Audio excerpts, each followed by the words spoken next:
બાપા પહેલી સાયકલ બાપા લેવા કોઈ પણ નીકળે ને શું કહે ગધડીની અગે જ પગે હાલે. હા તો એક સાયકલ કોઈ જોવા નથી આવતી એ ગધડીને અગે જ પગે હાલે છે. દીવામાં અંધારે દિયા હોય એ પછી આ લાઇટ આવે પછી તમને આમ ઓલું નવાઈ લાગે કે આ તો ભારી કહેવાય સિંદરીએ દીવા ભરે.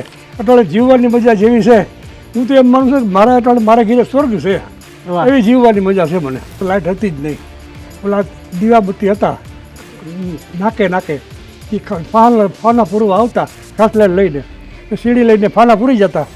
ઢોર બંધ બાજુમાં બંધાતા હોય, માખીઓ બબડતી હોય, મચ્છરો ખાતા હોય, એવી બધી પરિસ્થિતિ હતી. અટાણે સોલાર ફિટ થયું છે એટલે હવે અમારે બધું ફ્રી ઓફ છે. જો સોલારમાં અમારે લાઇટ ભરવી પડતી હતી, બેટરીવાળી ગાડી છે, નરેન્દ્ર બાપા અનાજ આપે એટલે દૂધને ખાંડ અને બકાલું લેવું પડે. 78,000 સબસિડી અમને આવી, એ મારા ખાતામાં આવી ગઈ છે, મેં જમા થઈ છે, મેં ઉપાડી હોટ લીધી છે. ભેગા થઈને બધાને ભાઈ વિનંતી કરું છું કે ભાઈ નખવી લો ને અમને વાંધો શું છે, ખાવા મફત છે અને સામે આવક થાય છે, તમારે બેઠા બેઠા આવક થાય છે. એમાં થોડું થાય છે, રોકાણ થોડું થાય છે, તમને આવક વધારે છે. 5-7 વર્ષ થાય તમારો બધું મફત થઈ જાય. હિસાબ કરીએ તો 12,47. હા 1.5 લાખની સિસ્ટમ થઈ હોય તેમાં 78 તો સરકાર આપી દીધા ને તમારે તો 70 જ વાપરા એટલે 12,84 બરાબર 7,000 આવે 7 મહિનાના પૈસા મફત થઈ ગયો. આજે આપણે જુનાગઢ જિલ્લામાં આવ્યા છે. મારી સાથે દાદા છે તો દાદાને પૂછીશ કે પહેલાંના જમાનામાં લાઇટનું કેવું હતું, ક્યારે લાઇટ આવતી, શું લાઇટ આવતી અને ત્યારે કેવી રીતના જીવન જીવતા હતા તમે, તો એ શેર કરો. પહેલાંના જમાનામાં તો લાઇટ હતી જ નહીં, ઓલા દીવાબત્તી હતા નાકે નાકે એ ફાના પૂરવા આવતા કાસલા લઈને સીડી લઈને ફાના પૂરી જતા. ઢોર બંધ બાજુમાં બંધાતા હોય, માખીઓ બબડતી હોય, મચ્છરો ખાતા હોય, એવી બધી પરિસ્થિતિ હતી. અટાણે જીવવાની મજા છે એવી હજી સુધીમાં મારી જિંદગીમાં મેં જોઈ નથી. ફાનસમાં તેલ પૂરું થઈ જાય એટલે બંધ થઈ જાય, મચ્છરો કઈડા રાખે કરતા. એક વાર બેહું બંધાણી હોય, એક વાર અમે ઉતા હોઈએ એટલે મચ્છર ખાતા હોઈએ. અટાણે એ બધું ભગવાનની દયા થઈ ગઈ છે કે ઢોર રાખવાનું બંધ કર્યું ને બધું આ બધું સોલાર ફિટ થયું છે એટલે હવે અમારે બધું ફ્રી ઓફ છે. જો સોલારમાં અમારે લાઇટ ભરવી પડતી હતી, બેટરીવાળી ગાડી છે, નરેન્દ્ર બાપા અનાજ આપે એટલે દૂધને ખાંડ અને બકાલું લેવું પડે. 78,000 સબસિડી અમને આવી, એ મારા ખાતામાં આવી ગઈ છે, મેં જમા થઈ છે, મેં ઉપાડી હોટ લીધી છે. તો એસી હાલે છે, એમાં અમારે કોઈ જાતનું કોઈ બિલ ભરવું પડતું નથી, કોઈ જાતની તકલીફ નથી. વાહ ખૂબ. તમે એસી વાપરો છો, તમે વાત થઈ કે આપણે 2 વ્હીલર વાપરો એ ઇલેક્ટ્રિક વાપરો બધું આ બેટરી વાળું ગાડી અને તોય બિલ ભરતા નથી. કોઈ દી બિલ ભરતા નથી. આમાં પૈસા આવ્યા ભાઈ, આમાં પૈસા જમા 5,000 રૂપિયા મને આવ્યા. મને ભાઈએ વાત કરી પ્રદીપભાઈએ કે તમારા ખાતામાં પૈસા આવી ગયા. જોવા ગયો તો 7,500 રૂપિયા આવ્યા હતા. એટલે મને કે તમને ઓલી 31 સુધીના મળશે, બીજા તમને પછી ખાતામાં રાખી દઉં. એટલે 4,000 મને આપ્યા અને બાકી તમને 31 મળે કે હું કાંઈ વાંધો નહીં. એટલે બીજા પૈસા મને આ મહિનામાં આ વર્ષમાં આપી દે.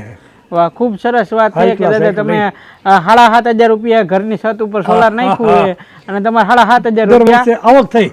હામી આવક થઈ દર વર્ષે હામી આવક થઈ. પેલા દાદા તમે આવું વિચાર્યું હતું? પેલા તમારે લાઇટનું કનેક્શન નવું લીધું હતું? નહીં લાઇટનું કનેક્શન લીધું ને ત્યારે તમને બિલ ભરવું પડતું. ત્યારે પેલાના જમાનામાં કેટલું બિલ દાદા આવતું?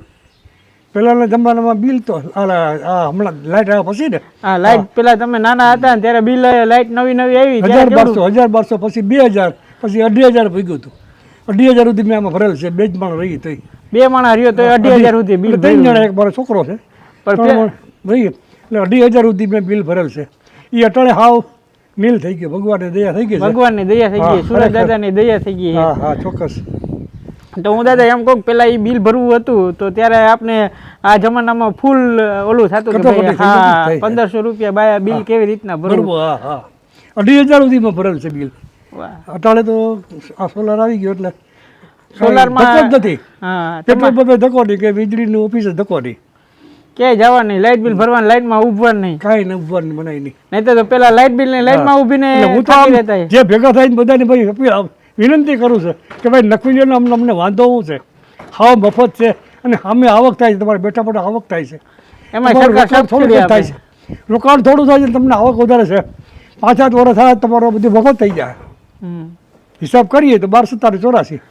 બાપા તમારે હા 1.5 લાખની સિસ્ટમ થઈ હોય તેમાં 78 તો સરકાર આપી દીધા ને તમારે તો 70 જ વાપરા એટલે 1284 અમારા 7000 આવે 7 મહિનાના પૈસા મફત થઈ ગયો મફત થઈ ગયું હા 1284 એટલે 8,500 થઈ ગયા ને અને એમાંય નકામી જગ્યા હતી તમારા છત ઉપર કાંઈ કામની નહીં બીજું તો છત ઉપર ફરિયામાં છાયા થઈ ગયો ફરિયામાં સાયો થઈ ગયો ને હાયરા બિલે 0 થઈ ગયો કાંઈ ઉપાધિ વગર એમાંય તમે નવી ગાડી વાપરો ઇલેક્ટ્રિક ગાડી વાપરો તો એનું બિલે ભરવું પડતું નહીં પેટ્રોલના ખર્ચા નહીં પેટ્રોલમાં પંપે ધક્કો જ નહીં પંપે ધક્કો ભરવાનો પંપે ધક્કો નહીં આખી ગાડી સોલાર ઉપર ચાર્જિંગ કરી લ્યો આખી ગાડી ચલાવવું સોલાર સિવાય નહીં આ ચાર્જિંગ કરવું હતું તો આવવાળા હતા મારે નકર જવું હતું તે વાટ જોઈ ચાર્જિંગ ન કરી પણ જ્યાં આવ ગયા પૂગી જાય વાહ અને ડાયરેક્ટ સોલારમાં છેડો મારી દીધો ને એમનો વાપરો ઓડી ઓમાં જ નાખવાનું છે ને આપણે બોટમાં જ પિન નાખી દેવાની બોટમાં જ પિન નાખી દેવાની પિન નાખો એટલે ચાર્જિંગ થઈ જાય હા એટલે સોલારનું છે એટલે આપણે બિલ તો ભરવું નથી બિલ ભરવાનું હોય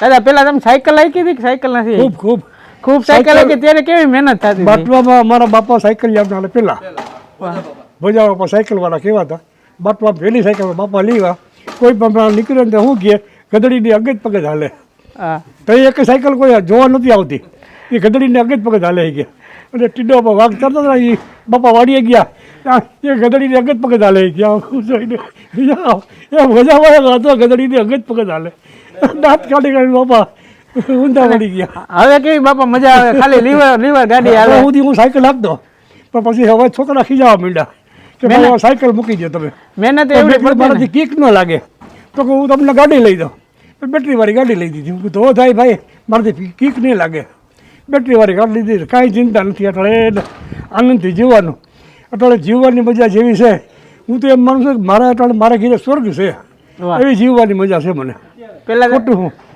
પેલા દાદા આપણે વાત થઈ કે તમે મચ્છરમાં હુતા અમારે બે બાજુ ભેવું મજા હતી અને ખાટલામાં અમારા ઉતરીમાં ખાટલા હોય તો જૂના મકાન હતા 3.5 લાખની સહાય પાસ થઈ ગઈ મારા નરિયાવાળા મકાન હતા 3.5 લાખ આવ્યા ને 3.5 મેં નાખ્યા તો 7 લાખમાં મકાન થઈ ગયા હવે એવું ને આનંદથી રહી મકાને થઈ ગયા મકાનમાં તમે એસી ફિટ કરાવી લીધું હા એસી ફિટ કરાવી દીધું એસી ફિટ કરાવ્યું પછી ઓલું પાણીનું ફિટ કરાવ્યું સોલાર ઓલું ફિલ્ટર કર્યું એ બધું માતાજીની દયા થઈ ગઈ ખૂબ માતાજીની દયા કોઈ આવક નમરે પણ છોકરાની દયા છે ભગવાનની દયા છોકરા બધા ધ્યાન રાખે છે કોઈ ફિલ્ટર નાખી જાય કોઈ પાણીનું ગરમ કરવા નહીં જાય કોઈ એસી એ બધા ભગવાન એને સદબુદ્ધિ આપે વાહ એસી નાખી દીધું બાપા એને એસી ચાલુ કરીને હુઈ જાય આરામથી નીંદર આવી જાય પેલાની જેમ કઈ મચ્છર કરડે નહીં અને અમને હાજામાં થાય એને ઉપર થાય ને વાહ અમને હાજા મને ન થવા દેવા હતો એની બિચારા ધ્યાન રાખે છે તો અમે હાજા બધા ન થાય અમારે એનું ધ્યાન રાખવું જોઈએ કે અમે જરાક મદા પડશું તો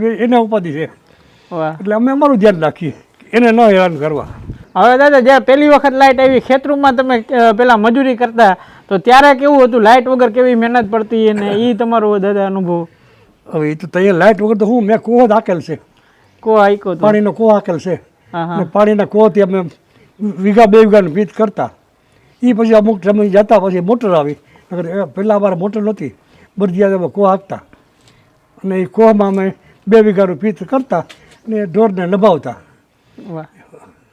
અને અને લાઇટ આવી મોટર આવી ગઈ પછી શું થઈ ગયું દાદા પછી કે ચાપ ચાલુ કરીને બસ કૂવો હાંકવાનું બંધ થયું ને પછી બરજીયાને વિયામો થયો ને મોટર ચાલુ થઈ ગઈ મોટરથી પછી 2 વીઘામાંથી 10 વીઘા માંડું પીત પીવા એટલે બધું આગળ વધતું ગયું એવું ભગવાનની દયા થતી ગઈ એમ ટ્રેક્ટર આવી ગયા ધીરે ધીરે પછી ટ્રેક્ટર આવી ગયા ને અટાળે તો આધુનિક યુગ થઈ ગયો તો ઓલી ખેતી બધી બંડી થવા છે ને ટ્રેક્ટરો આ ને તે ને ઘણું આવી ગયું એમાં સોલાર થઈ ગયો એટલે હવે બિલે નથી ભરવું પડતું ડાયરેક્ટ હાલે સોલાર ઉપર ખેતી થઈ જાય પાણીનો પંપ નાખી દો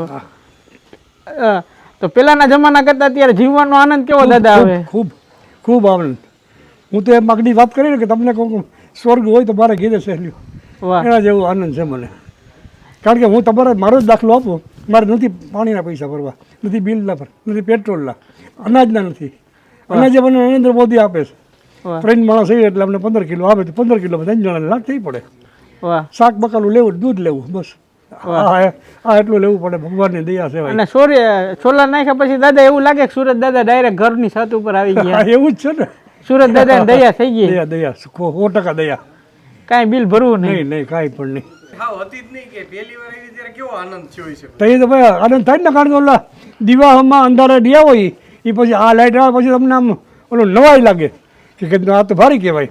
સિંદરીય દીવા ભરે, મારા ઓલી કહેવત છે ને, સિંદરીય દીવા ભરશે, એમ સિંદરીય દીવા ભરે. મેં અગડી કહું ને કે સાયકલ લઈને બાપા નીકળ્યા તો ટીડા પગે ગદડી અગજ પગે ચાલે, એમ એને નવાઈ લાગતી હતી. હવે સાયકલ ને ક્યારે ગમે. મેં હમણાં જ વેચી તો ખબર પડી હતી, છોકરો દઈ આવ્યો, હમણાં દઈ દીધી. મને સાયકલનો શોખ બહુ. દાદા હવે તમે તો સોલાર નાખી લીધું હે, પણ જેને સોલાર નથી નાખ્યું, જે તમારા આજુબાજુ વાળા હોય એને હું તમે સંદેશ આપો? ભાઈ વિનંતી કરીને કહું છું કે તમે બધા વહાવો. હું કહું ભાઈ આમાં તમારે આવક જાતિ કરો છું. ગવર્મેન્ટ સબસિડી આપે, સબસિડી આપે છે, અડધા જ પૈસા ભરવા પડશે, અને એ અડધા પૈસા આપણે પાછા દોરમાં પાછા મળી જાય છે. એમાં આપણે સોલાર આપી દઈએ છે. 5,000 રૂપિયા મારા આમાં ઘરમાં આવ્યા ને આવે જ છે ભાઈ.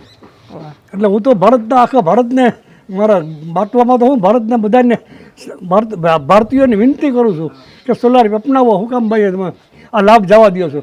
આપણે અડધી સબસિડી મળે છે તો લાભ હું કામ જવા દો? વાહ, ખૂબ ખૂબ આભાર દાદા તમારો.